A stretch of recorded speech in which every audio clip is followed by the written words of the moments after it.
सवाल जो अब खड़ा हो गया है वो श्री राम जन्मभूमि ट्रस्ट के सामने खड़ा हो गया है कि वो अपना ट्रस्ट कैसे बरकरार रखें, उसको पुनर्स्थापित कैसे करें। क्योंकि इल्ज़ाम जो है वो कोई लगा दे उससे किसी को दोषी नहीं ठहराया जा सकता है, मगर क्योंकि जिसके ऊपर जिम्मेदारी थी निगहबानी करने की, निगरानी करने की, और ये एक इतने पवित्र स्थल पर ये घटना घटी है और करोड़ों लोगों का भरोसा टूटा है, तो उस भरोसे को कैसे दोबारा से उसको पुनर्स्थापित किया जाए, दोबारा से लाया जाए, एक बड़ा सवाल है। तो मुझे लगता है कि एक बात तो है कानूनी प्रक्रिया। कानून ये कहता है कि जिसने चोरी की है उस पर मुकदमा चलेगा, वो जेल जाएगा, उसके पक्ष में विपक्ष में गवाहियां होंगी, उसके बाद फैसला आएगा। लेकिन एक दूसरा पहलू है कि अदालत क्या फैसला देगी ये बाद की बात है, लेकिन एक नैतिक दायित्व होता है, नैतिकता होती है। और जितने भी श्री राम जन्मभूमि ट्रस्ट के व्यक्ति हैं ये सब बड़े सम्मानित हैं, बड़े इनकी भी श्रद्धा पर शक नहीं किया जा सकता है, और इनके ऊपर इनके जीवन का जितना भी इन्होंने अपने त्याग तपस्या, जितना भी इनकी भूमिका रही है, इनकी श्रद्धा पे, इनकी निष्ठा पे, कोई संदेह नहीं कर सकता। ये चीजें तो बट प्रॉब्लम दिखाई दे रही है ना? दैट्स ट्रू रूबिका, मैं कहना चाहता हूँ इनको क्योंकि सत्ता छोटी है, पद छोटा है और धर्म बड़ा है, सनातन बड़ा है। तो अब सवाल ये है कि कैसे इस विश्वास को दोबारा से लौटाया जाए, और घर घर में इसकी चर्चा है, बिल्कुल है, भारत नहीं पूरी दुनिया में इसकी चर्चा है कि वहां चोरी हुई है श्री राम जन्मभूमि मंदिर। मुझे लगता है कि नैतिक मूल्यों का निर्वहन करते हुए, अपने दायित्व का निर्वहन, नैतिक दायित्व का, मैं ये नहीं कह रहा हूं ये सब चोर हैं, तो अब ट्रस्ट को अपना ट्रस्ट बहाल करना होगा, बहाल करना है, और उसके लिए पुनर्स्थापित करना, उसके लिए नैतिक मूल्यों का निर्वहन करते हुए अपने अपने पदों से हट जाना चाहिए। मेरा ये मानना है। ये एक बड़ी बात है। झगड़ा भी नहीं चाहता हूँ, ना लड़ना चाहता हूँ, ना किसी को चोर कह रहा हूँ। आचार्य जी बहुत बहुत शुक्रिया हमारे साथ बने रहने के लिए। और इस वक्त आध्यात्मिक संस्था परमार्थ निकेतन आश्रम के आध्यात्मिक प्रमुख स्वामी चिदानंद सरस्वती जी हमारे साथ जुड़ चुके हैं। स्वामी जी बहुत बहुत स्वागत है आपका। मैं पहला रिएक्शन आपसे चाहती हूँ। आज एक बहुत बड़ा खुलासा यहाँ पर टाइम्स नाउ नव भारत पर हुआ है। एक हमने खुफिया कैमरे में जो वहां के सहायक पुजारी हैं, पुजारी संतोष, उनके जुबानी वहां जो कुछ हो रहा था सुना, उसमें उन्होंने सीधे तौर पर यह कहा कि देखिए पहले सरकार के अंडर में था तो सब लोग खुश थे, अब हम अपमानित महसूस करते हैं। उन्होंने कहा हमसे कहा गया कि कभी किसी से 500 रुपए तक नहीं लेना, लेकिन यहाँ 1.5 साल से चोरी होती रही। उन्होंने चंपत राय जी के बारे में कहा वो चोर नहीं है, लेकिन उनकी नाक के नीचे ये चोरी होती रही, उन्होंने कुछ नहीं कहा। ट्रस्ट पर ट्रस्ट बहाल अब कैसे होगा?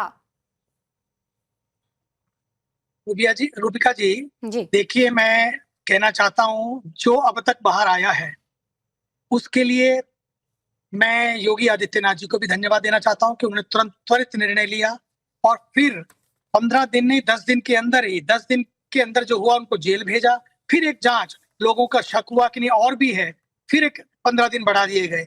मैं आपको विश्वास दिलाना चाहता हूं कि चाहे कुछ भी हो, इसकी जांच निष्पक्ष, पारदर्शी और समयबद्ध होगी, और लोगों का भरोसा कायम होगा। सनातन पर कितने आघात आए हैं, कितनी चोटें आई हैं, कितनी समस्याएं आई हैं, चुनौतियां आई हैं, सनातन खड़ा रहा है, सनातनी खड़े रहे हैं। इन छोटी बातों से केवल इतना नहीं होगा कि वे टूट जाएंगे। हाँ, ये बात सच है कि दूध का दूध और पानी का पानी की बात जब आती है, उस समय में ये जांच आगे बढ़ रही है, चाहे वो सीबीआई तक जाए, सुप्रीम कोर्ट तक जाए। आदरणीय दत्तात्रेय होसबले जी ने भी, उन्होंने भी खुलकर बोल दिया है कि कोई भी छोटा हो या बड़ा हो, दोषी बचने नहीं चाहिए। आदरणीय आलोक कुमार जी ने भी, अंतर्राष्ट्रीय अध्यक्ष, उन्होंने भी कहा है। मैं भी कहना चाहता हूँ। हाँ, जी, मैं बस आपसे ये सवाल पूछ रही हूँ, और बहुत महत्वपूर्ण सवाल है कि इस वक्त देश ये कह रहा है कि जिस ट्रस्ट पर उन्हें बहुत ज्यादा भरोसा था, उसी ट्रस्ट के नाक के नीचे चोरी होती रही। क्या उस ट्रस्ट के पद पर उन तमाम लोगों को, चाहे वो चंपत राय हो, चाहे वो अनिल मिश्रा हो, चाहे वो दूसरे तमाम हो, क्या उन्हें उस पद पर बने रहना चाहिए? अगर आपको लग रहा है कि ये सवाल मेरा कठिन है तो मैं बदल देती हूँ। अगर स्वामी चिदानंद सरस्वती उस ट्रस्ट में होते और चोरी हो रही होती, तो क्या स्वामी चिदानंद सरस्वती रहते उस पद पर कि उस पद को त्याग देते? पहली बात, अगर मैं उस वहां पद पर होता, मैं पूरा ध्यान देता कि इस तरह की कोई कमियां ना आने पाए। फिर भी कई बार क्या होता है, जिन पर आप विश्वास करते हैं वो विश्वासघात कर देते हैं। जिनसे आप, जो आपके वफादार होते हैं, वो उनसे भी बेवफाई की उम्मीद नहीं होती है, लेकिन वो भी बेवफाई करते हैं। लेकिन मुझे लगता है चंपत राय जी ने बहुत अच्छा किया। उन्होंने इसको अपना नैतिक दायित्व माना और नैतिकता के बल पर उन्होंने इस्तीफा दिया। रही बात बाकियों की, उनका निर्णय वो क्या लेंगे ये उनके ऊपर है।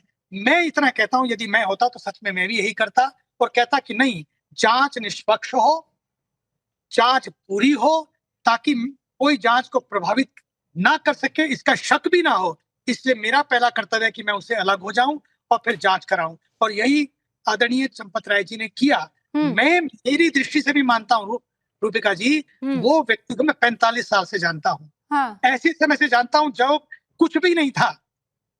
मैं तब से लेकर आज तक मैंने उनको देखा है। मैं कह सकता हूं कि रात के अंधेरे में भी उस व्यक्ति पर अविश्वास नहीं किया था। हाँ, गलती जरूर हुई है, जरूर उन्होंने विश्वास किया है, और उन विश्वासघात करने वालों को पूरा दंड मिलना चाहिए। और उससे आगे चाहे कोई भी आए, कोई भी पकड़ा जाए, मैं समझता हूं इस समय तकाजा यही है, देश के भरोसे को कायम करने के लिए कोई भी कदम उठाना पड़े, उठाया जाना चाहिए। कि बात कुछ व्यक्तियों की नहीं है, बात एक विचार की है, बात उस सनातन की है कि जिस सत्ता के लिए लोग लड़ते हैं, मरते हैं, और इवन अभी भी कुछ लोग उसके लिए कितने दांव पैतरे फेंक रहे हैं, लेकिन भगवान श्री राम ने 2 मिनट के लिए अयोध्या राज्य की गेंद बनाकर खेलने लगे खिलाड़ी, इधर श्री राम और उधर भरत, दोनों ने ठोकर मारी। और मुझे पूरा विश्वास है, इसलिए चंपत राय जी ने ये किया है कि नहीं, मुझे पादुका पूजन करते समय मेरा जीवन बीते, हाँ। बहुत किया जितना कर सकते थे, लेकिन मैं पद को चिपक कर इस पे किसी को कोई संशय नहीं है कि उन्होंने अपना जीवन जो है वो समर्पित कर दिया प्रभु राम के संघर्ष के लिए। ये बात एकदम सही है।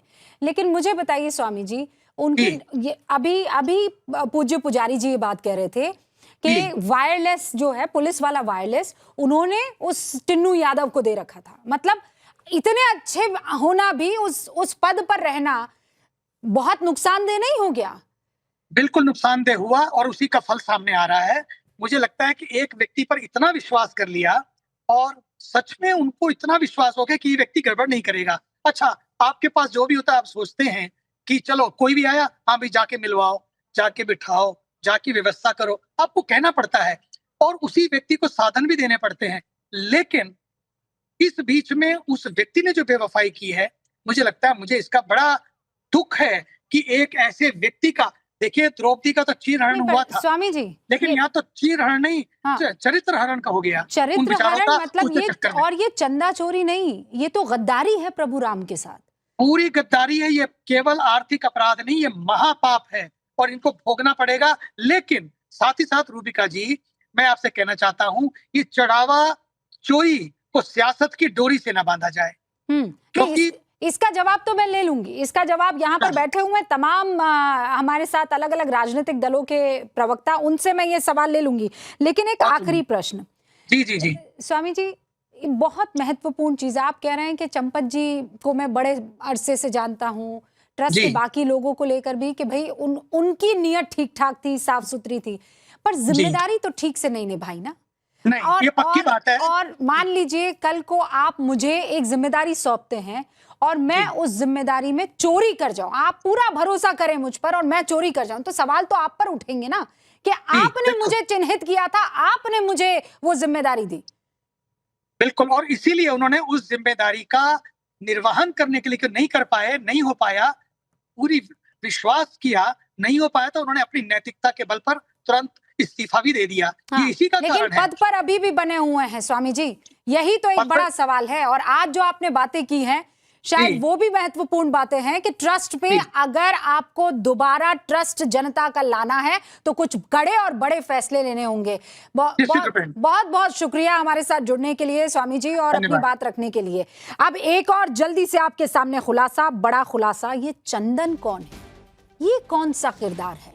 चंदन राय, ये कौन है, ये क्या करता है, और इसके बारे में क्या पता चला है? और ये कटमनी का खेल, पुजारी की बातों को बहुत गौर से सुनिएगा। ये चंदन कौन है? चंदन, बड़ा नाम सुन रहे हैं कल से।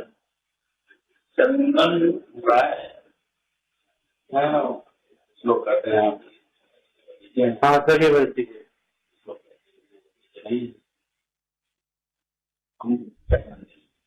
बड़ा उसमें भी यहाँ पे जो लोग हैं पता जो गोपाल और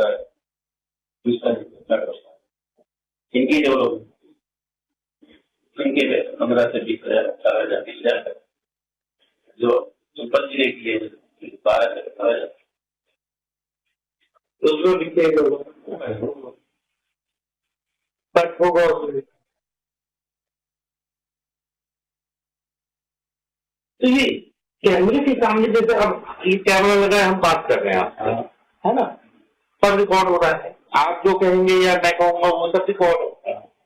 मेरा ये कहना है कि भाई कैमरे के सामने तो कहने की बात नहीं लगे, कैमरे यहाँ साइड लगे हैं, कहाँ पे करना था, ठीक है, कुर्सी तो खड़े हो जाते हैं। और वो जो बैंक वाले थे, बैंक वाले का सब है तो आज मैं नहीं देखा किस कमरे में मिलती हो, बस तो लोग वहाँ के लोग आते जाते थे, तो लोग ईमानदार थे, उन्हीं को पता चलता था ये नहीं होगा। वो बेचारे बता देते नहीं जाने कि कहाँ गिनती हुई थी, अभी तक नहीं जानता। बाहर से बोल रहे वही कार है, वो बोल हाँ नीचे पर भी बीता है, उन्होंने देखा है, सही बोल रहे हैं, जानता है तो हाथ पैकेट जुड़े रहते तो स्वाद होता कि हाँ निकल दिखा भी, तो उसको मैं क्यों नहीं बोले भाई, उसमें निकाल दिए जाते। अभी राम विरोधी सुना आपने, ये बड़ा खुलासा था ऑपरेशन कालनेमी में, बड़ा खुलासा। संतोष तिवारी जो कि पुजारी है राम मंदिर के, वो ये कह रहे हैं चंदन राय के बारे में जब पूछा गया कि लोग कह रहे हैं ये जो चंदन राय है ये सगे भतीजे हैं चंपत राय के। इतने लोग हैं यहाँ पर, इतने लोग, गोपाल जी और मिश्रा जी के थर्ड पर्सन, जिन्हें 15 से 20,000 रुपए में, और जो चंपत जी ने दिए हैं वो 12 से 15,000 में कर रहे हैं। कट होगा उसमें भी, ये सवाल पूछ रहे हैं हमारे रिपोर्टर। तो पुजारी कह रहे हैं ये कैमरे के सामने जैसे वो सर हिला रहे हैं कि हाँ कटमनी है। फिर संतोष तिवारी आगे कहते हैं कैमरा ऊपर नहीं लगा है, कैमरा साइड में लगा है, कुर्सी लगाकर खड़े हो जाते थे ये लोग।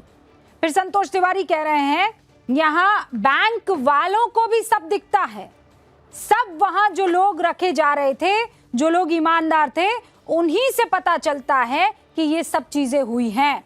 हम तो आज तक नहीं जान पाए हैं कि गिनती होती भी कहां थी, अभी तक नहीं जान पाए हैं।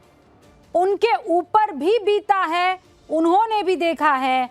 ये किसके बारे में कि बाहर से लोग बोल रहे हैं कि वो महिपाल है, उनके बारे में कह रहे हैं। फिर संतोष तिवारी कहते हैं जो उन लोगों ने देखा है वो बोल रहे हैं। उनका क्या स्वार्थ, अगर स्वार्थ होता तो जुड़े रहते, तो उस समय क्यों नहीं बोला भाई? तो कहा निकाल दिए जाते, राम विरोधी कहलाते। यानी चोरी के बारे में बहुत पहले से जानकारी थी, लेकिन निकाल दिए जाने का डर था, राम विरोधी कहलाने का डर था, और इसीलिए ये चीजें अब तक छुपी रही। हमारे साथ करपात्री जी भी जुड़े हुए हैं। करपात्री महाराज, जब आप ये सब सुनते हैं कहीं और से नहीं, खुद जो पुजारी हैं उनके मुख से, तो चीजें एकदम साफ हो जाती है, स्पष्ट।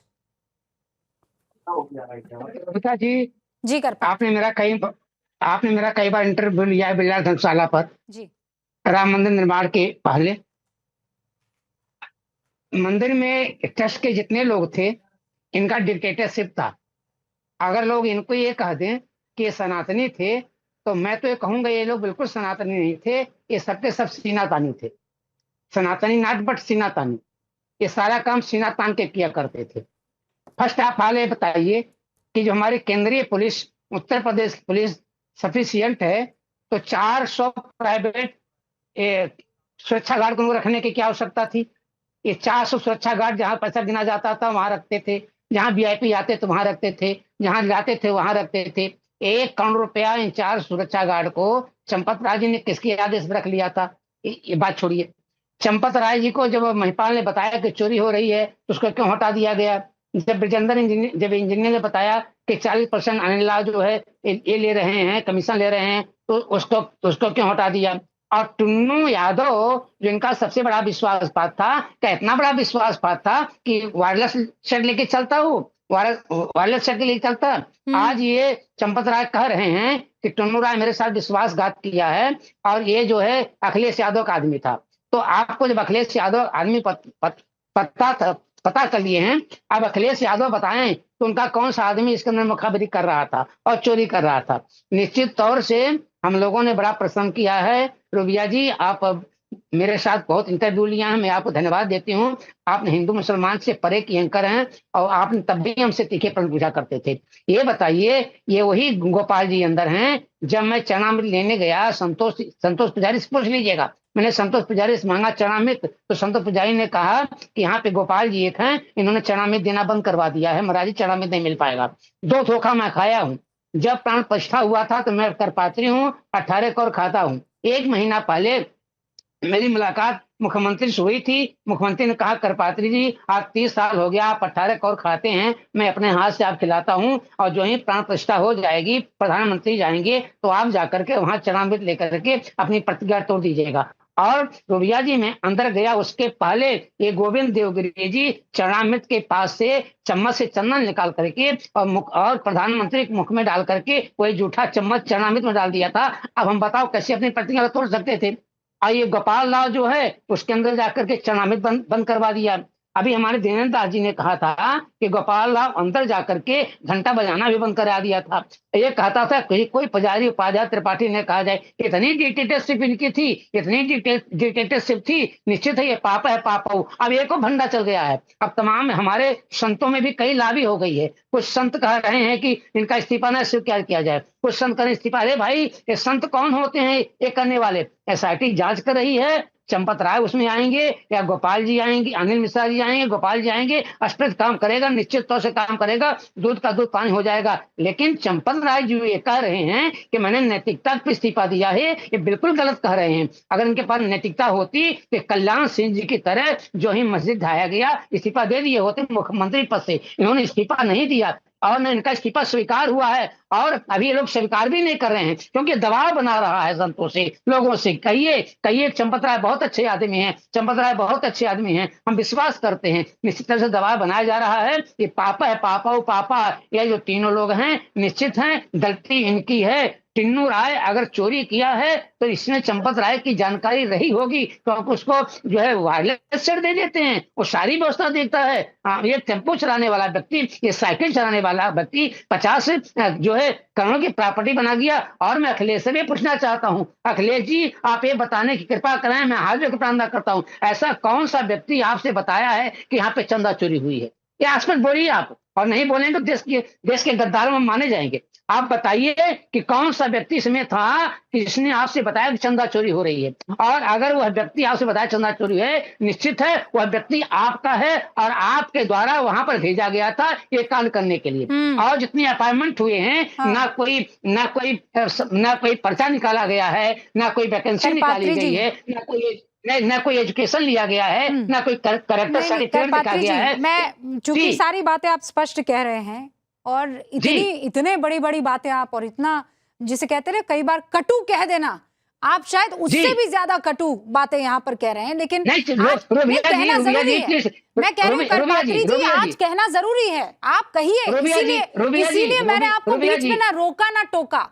पर एक सवाल आपसे पूछ रही हूँ महाराज, आपकी अनुमति से एक सवाल ये पूछ रही हूँ। आप कह रहे हैं कि अखिलेश यादव आए और वो ये बताएं, वरना वो भी सबसे बड़े गद्दार कहलाएंगे, है ना? आप ये कह रहे हैं। लेकिन आपने ये गद्दारी शब्द जो है आपने वहां ना तो चंपत जी के लिए इस्तेमाल किया, ना आपने अनिल जी के लिए इस्तेमाल किया, ना गोपाल जी के लिए इस्तेमाल किया। लेकिन अगर वो गद्दार हैं, मैं कल सुन लीजिए, अगर वो गद्दार हैं, ये महागद्दार हैं।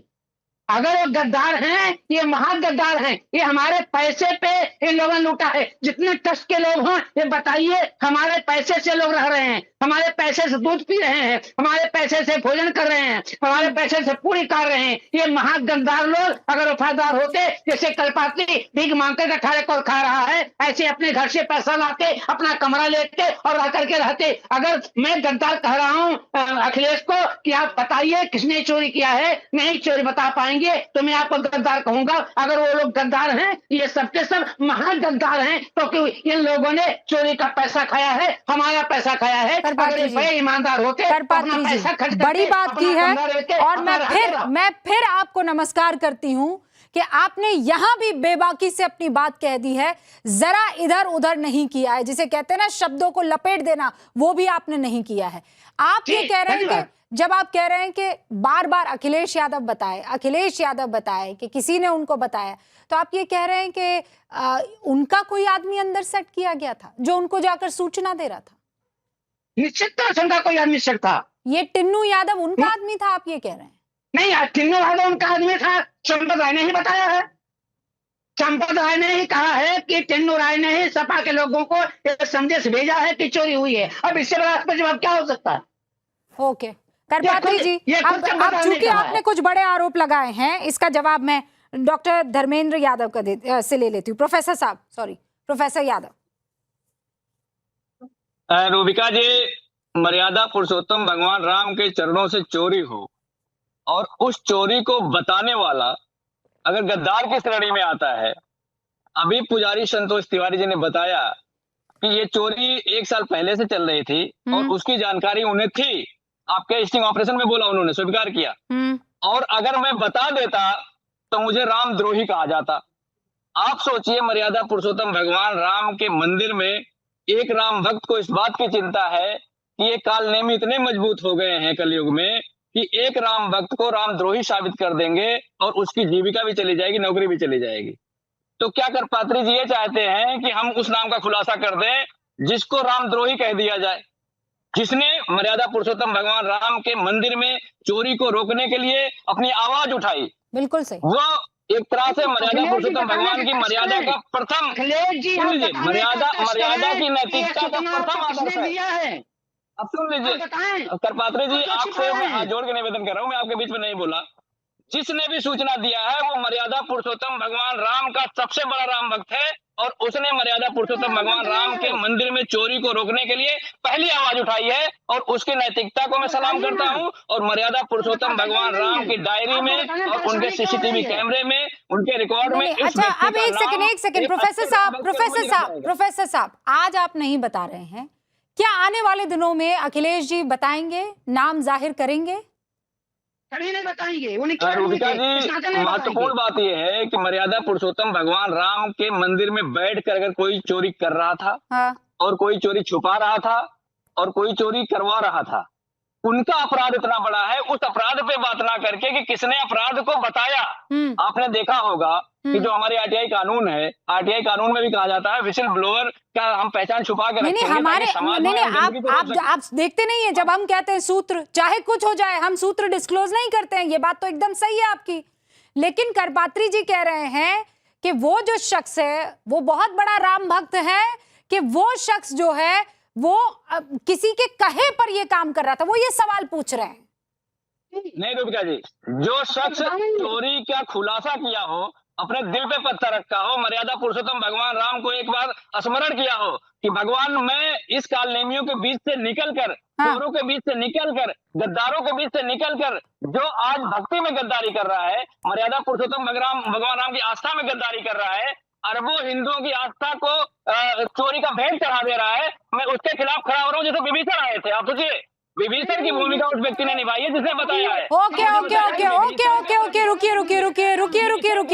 रुकिए प्रोफेसर धर्मेंद्र यादव, यहाँ पर नवीन कोहली जी भी हमारे साथ, माफ कीजिएगा नलिन कोहली जी भी हमारे साथ यहाँ पर मौजूद हैं, जरा उनका भी रुख करते हैं। और आचार्य राज मिश्र जी भी लगातार हमारे साथ बने हुए हैं। आचार्य, आपकी अनुमति से पहले मैं नलिन कोहली जी का रुख करती हूँ, उनसे एक रिएक्शन लेती हूँ। श्रीराज नायर साहब भी हमारे साथ हैं, उनसे भी बात होगी, और महंत रामदास भी हमारे साथ जुड़े हुए हैं। निरंजनी अखाड़ा के आपके पास आती हूँ, लेकिन एक क्विक रिएक्शन नलिन कोहली जी, ये कहा जा रहा है प्रोफेसर साहब की तरफ से 5 तारीख थी जब चंपत राय जी को शिकायत की गई और उस शिकायत पर सुनवाई नहीं हुई, तो इस शख्स ने आकर फिर अखिलेश यादव को सारी चीजें क्लियरली बता दी। रूपिका जी, इस पूरे प्रकरण में 2 विषय हैं। एक है भक्ति और आस्था, जो करोड़ों राम भक्त हैं आहत हैं कि राम मंदिर में चोरी हो, वो भी चंदा की। और जहां तक इसकी बात हम करें, एसआईटी ट्रस्ट के कहने पे बना, ट्रस्ट ने ही कंप्लेंट किया, एसआईटी बना, एसआईटी ने कुछ लोगों को गिरफ्तार किया है, काफी जल्दी एक इनिशियल इन्वेस्टिगेशन हुआ है। आगे पूर्ण जब इन्वेस्टिगेशन होगा, जांच खत्म होगी, और वो भी हमें आशा है जल्द होगी, पूरा सच बाहर आना चाहिए। चाहे भारतीय जनता पार्टी की बात करें, चाहे राष्ट्रीय स्वयं संघ की बात करें, चाहे हम किसी भी दल की बात करें, चाहे वो राजनीतिक हमारे साथ है, हमारे विरोध में, कोई ये नहीं चाहेगा कि भगवान श्री राम के मंदिर में जो चोरी हुई है उससे जुड़ा कोई भी व्यक्ति उसे बख्श दिया जाए। तो ये तो बहुत स्पष्ट है। दूसरा, इसके ऊपर में राजनीति ना हो। और मैं बहुत विनम्रता से प्रोफेसर साहब से कहना चाहूंगा, बहुत अच्छा लगता यदि अखिलेश जी, उनके पार्टी कभी भी भगवान श्री राम का एक भव्य मंदिर बने उसके लिए खड़े होते, आशा जताते। हम तो कहते हैं कि गोलियां चली कार सेवक पर, खून बहा, लेकिन कभी भी वो कहते चलिए इसका अब जाकर जो है हम मंदिर में जाकर दर्शन करते हैं। अब जब राजनीति करते हैं तो हमें दुख होता है, क्योंकि हमारी इच्छा है, और मैं मानता हूं अखिलेश जी की भी उतनी ही इच्छा है कि सत्य बाहर निकले। तो सत्य के बाहर निकलने में आरोप प्रति आरोप की जगह में के पास कोई ऐसी ठोस जानकारी है, नहीं को दीजिए। नहीं, ये एक्सपेक्टेशन आप कैसे कर सकते हैं कि आरोप प्रत्यारोप ना हो? भाई, आप लगातार इन पर आरोप प्रत्यारोप का खेल करते रहे। अब आज की तारीख में भले ही ये बात कड़वी है, लेकिन अब आया ऊंट पहाड़ के नीचे वाली रणनीति होगी कि नहीं होगी? आप क्यों सोच रहे हैं कि वो आपके प्रति नरम होंगे? वो भी तब जब इतनी बड़ी चीज हो गई है। हमारे प्रति गरम रहे, बिल्कुल नहीं रहेगा कोई भी, लेकिन ना राजनीतिक रूप से हमारे पे गरम रहे, हम भी उनके प्रति गरम रहेंगे। देश हित में हो सकता है साथ काम करें, लेकिन भगवान श्री राम का नाम लेते हुए उनकी पार्टी का कोई यहाँ पर, जो इसे अंग्रेजी में कहते हैं, लोकस ही नहीं है। मतलब भगवान श्री राम के लिए किया क्या, मंदिर के निर्माण के लिए क्या किया, ब्राह्म भक्तों के लिए क्या किया, गोली निछावर की। ओके, श्रीराज नायर जी भी हमारे साथ है। पहले मैं सबका एक बार रिएक्शन लेती हूँ, फिर मैं प्रोफेसर साहब आपको मौका दूंगी, क्योंकि देखिए 3-4 मेहमान हमारे लंबे टाइम से हमारे साथ जुड़े हुए हैं, अब तक वो एक बात भी नहीं कह पाए हैं। श्रीराज नायर जी विश्व हिंदू परिषद के प्रवक्ता हैं। गोपाल जी और अनिल मिश्रा जी, बार बार पुजारी की तरफ से ये बात क्लियर की जा रही है कि ये लोग अपने आप को सबसे बड़ा समझते थे, चंपत राय जी को भी कुछ नहीं समझते थे। कटमनी तक की बात आ रही है। यह भी कहा जा रहा है कि शिकायत की लेकिन सुनवाई नहीं हुई, 1-1.5 साल से चल रहा था। श्रीराज जी, देखिए रूबिका जी, सबसे पहले मैं एक क्लैरिफिकेशन देता हूं विश्व हिंदू परिषद के प्रवक्ता के नाते। गोपाल जी और चंपत राय जी का वहां कोई भतीजा नहीं है। जो सोमेश, जो गोपाल जी का भतीजा बताया जा रहा है, उसका गोपाल जी से कोई लेना देना नहीं है। और ये चंदन राय का चंपत राय बंसल जी के साथ कोई लेना देना नहीं है। ठीक है, वो कार्यकर्ता के नाते वहां कार्यरत होंगे और मानधन उनको प्राप्त होगा, वो विषय अलग है। और जैसे अभी नलिन जी ने कहा कि ये बहुत दुर्भाग्यपूर्ण बात है, कल हमारे माननीय सरकार्यवाह जी ने भी स्टेटमेंट जारी किया। ये जो हुआ है 120 करोड़ हिंदुओं के हृदय को आहत किया है। एक एसआईटी की जांच, अभी केरल में करोड़ों रुपए की सोने की चोरी हुई, हाईकोर्ट के डायरेक्शन में एसआईटी का गठन हुआ। यहां पर ट्रस्ट ने स्वयं दरख्वास्त करके एसआईटी का गठन करवाया, 8 लोग गिरफ्तार है एंड अदर्स भी लिखा हुआ है उसमें। अब आगे जांच शुरू है और एसआईटी ने समय मांगा है, परंतु ये नई नई कहानियां, काल्पनिक कहानियां, कुक्ड अप स्टोरीज, अफवाहें, रूमर मॉन्गरिंग, ये सब शुरू है। आपने भी ये जो फुटेज दिखाया, मेरा ये दरख्वास्त है आप एसआईटी को सौंप दे। एसआईटी अपना काम कर रही है, एसआईटी में हाईली प्रोफेशनल्स हैं। अभी आपने अभिजीत जी को भी अपने शो में लाया और अभिजीत जी ने भी जो कहा, वो भी आपको संज्ञान में लेना चाहिए।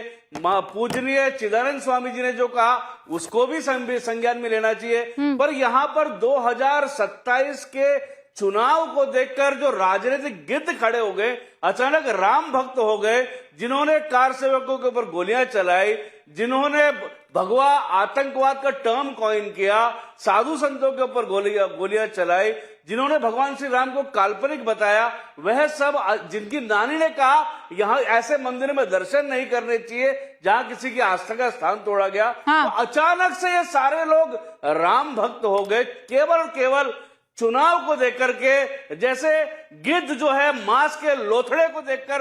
अरे वो तो होंगे ना श्रीराज नायर जी, ये कोई पहली मर्तबा थोड़ी है, ये तो आपने बरसों बरस से देखा है। आरएसएस को 100 साल हो गए हैं और वो भी इसी पथ से निकला है। लेकिन अगर आपकी नब्ज कमजोर होगी तो सामने वाला तो दबाएगा। अब आप ये नहीं कह सकते कि नहीं आंखें मूंद लो। अगर घर का सिक्का खोटा होगा तो फिर वो मार्केट में उछाला जाएगा। एक सेकंड रुक रही हूँ। विश्व हिंदू परिषद के अंतर्राष्ट्रीय अध्यक्ष आलोक कुमार जी, वरिष्ठ अधिवक्ता, हमारे साथ इस वक्त जुड़ चुके हैं, कार्यकारी अध्यक्ष। बहुत बहुत स्वागत है आलोक जी आपका। आज जी धन्यवाद। आज टाइम्स नाउ नव भारत ने आलोक जी एक स्टिंग ऑपरेशन किया है। स्टिंग ऑपरेशन इसलिए क्योंकि खुफिया कैमरे में हमने कुछ बातें रिकॉर्ड की है।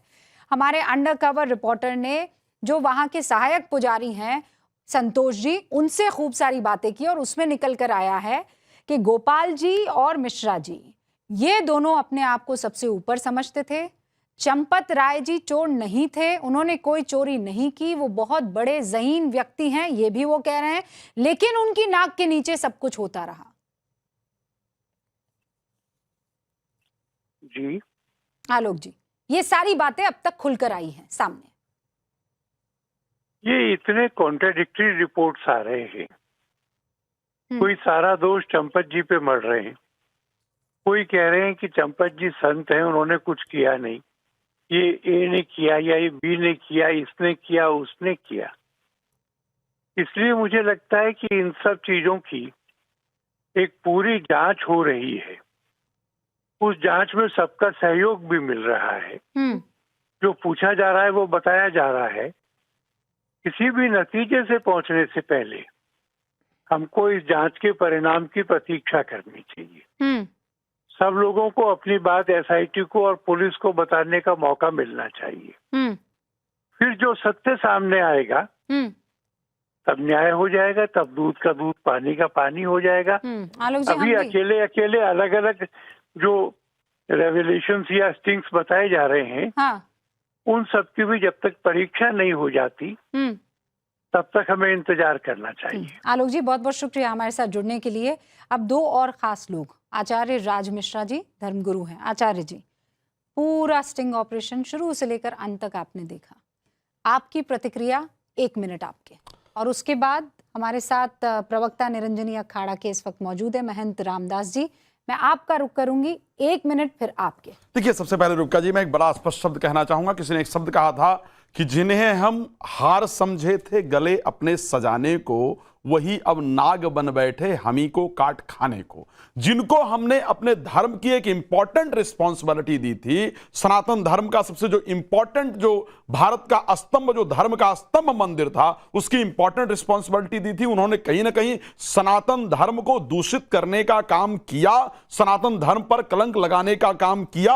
और यह कलंक आसानी से ऐसा कलंक लगाया है जिसने बाकी लोगों को बड़ा मौका दिया, इंजॉय करने का मौका दिया। आज मैं बहुत सत्य कह रहा हूं कि जो लोग भी इस पर चर्चा करते हैं कि नहीं साहब हम तो बहुत दुखी हैं, हमने ये ढूंढ लिया, हमने वो ढूंढ लिया, आज हम इतना परेशान हैं, ये वो लोग एंजॉय कर रहे हैं एक्चुअली में जो गलतियां सनातन धर्म के रखवालों को दी गई थी, उन गलतियों के कारण। अब दूसरा विषय है, देखिए मैं सत्य कहता हूं, बेशक कोई कहता हो कि चंपत राय जी या अनिल मिश्रा जी या कोई भी हैं वो दोषी नहीं हैं, मैं मान लेता हूं वो दोषी नहीं है, लेकिन श्री रामचरितमानस की एक चौपाई है, मुखिया मुखसो चाहिए, खान पान कहूं एक, और पालई पोसई सकल अंग तुलसी सहित विवेक। यदि आपके उस पद पर रहते हुए अगर आपके नाक के नीचे ये हुआ है तो फिर आप दोषी हैं। 5 तारीख को आपको पता चला, आप खुद पुलिस लेकर के जाते हैं और पैसा निकलवा करके लेके आते हैं, और 7 तारीख को आकर के आप एक इंटरव्यू करते हैं, कुछ भी गड़बड़ नहीं है, सब कुछ बिल्कुल ठीक चल रहा है, एक रूटीन ऑडिट जो है वो चल रहा है। क्या कह दिया जाए भाई, इसको कैसे मान लिया जाए? अच्छा, सारे नियम पुजारियों के लिए सारे नियम है, ये दुर्भाग्यपूर्ण है। वो बेचारे सुबह 4 बजे उठते हैं साहब, 4 बजे उठ करके मंदिर की आरती करते हैं, पूजा करते हैं, धर्म की सुरक्षा करते हैं। उनको तो आपने कह दिया आप जेब भी नहीं लगा सकते, ये भी नियम निकला था राम मंदिर के अंतर्गत, ठीक है? वो जेब भी नहीं लगा सकते, वो दान पात्र में पैसा डालने था कि आप पैसा निकाल ले जाए। हाँ, आप उनसे पैसा डलवा रहे हैं कि भैया तुम्हारा, अरे आपने तो हक खाया ब्राह्मणों का, सत्य कहा जा सकता है, पुजारियों का हक खाया है। तो ये सबसे दुर्भाग्यपूर्ण रहा है। मुझे लगता है इस विषय की एक्चुअल गहन जांच होनी चाहिए और ऐसी सजा दी जानी चाहिए कि मिसाल बननी चाहिए, दोबारा कोई ये करने की सोच भी ना पाए। सच्चाई है, आप पुजारियों का इंटरव्यू लेते हैं, मंदिर में कोई लगने जाता है तो शास्त्रीय होना चाहिए।